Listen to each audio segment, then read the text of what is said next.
নদীতে আসছিলাম গোসল করার জন্য, জোয়ারের পানি আসছে। এখন আমাদের গোসল শেষ, এখন আমরা বাড়িতে চলে যাচ্ছি।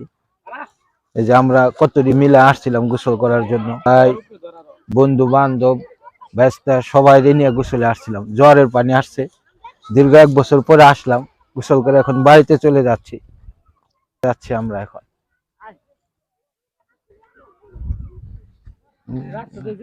গরম বালুর উপর দেয় হেঁটে হেঁটে যাচ্ছি, খালি পায়ে হাঁটা যায় না এখান থেকে, এত গরম। চাউল দিলে মুড়ি হয়ে যাবে।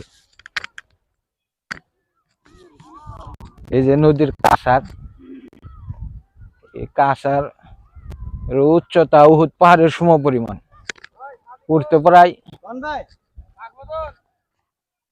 1 মিনিটের মতো সময় লাগবেই। এখন আমরা বাড়িতে যাওয়ার পথে কারো গাড়ি খাদে পড়ছে, ওই গাড়িটাকে উদ্ধার করার জন্য যাচ্ছি, দেখি উপকার করার জন্য যাচ্ছি।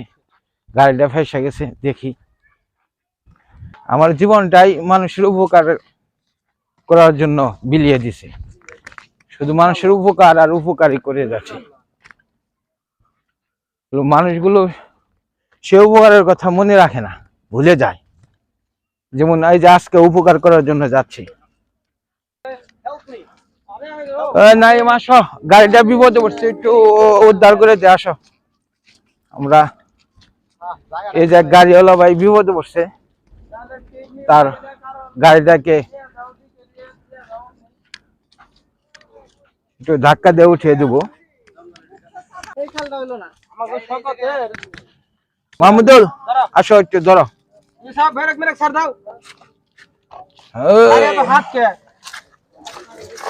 গাড়ি না কিছু না, ম্যাগনেট না।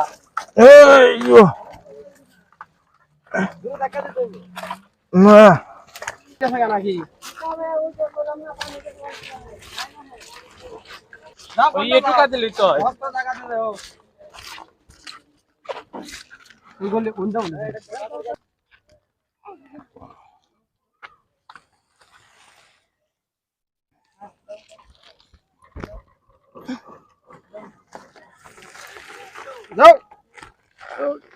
এই যে গাড়িটা খাদে গেছিল, এটা ট্রেনে উঠিয়ে দিলাম।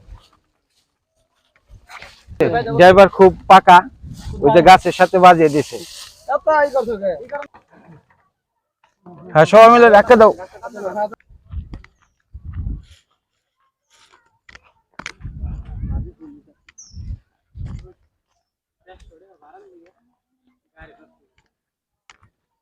নদীতে সহজে গোসল করতে আসি না, আসলে বোধ আবার বাড়িতে যে আবার নতুন করে গোসল করতে হয়।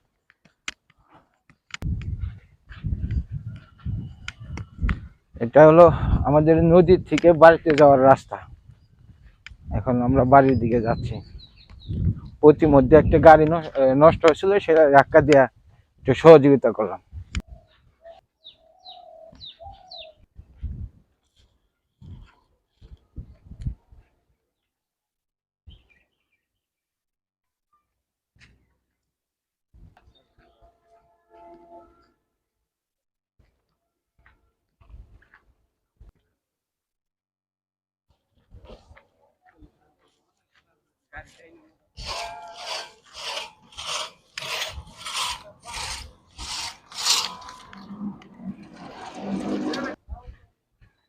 আমরা আমাদের বাড়িতে চলে আসছি, এখানেই আলবিদা, আল্লাহ হাফেজ।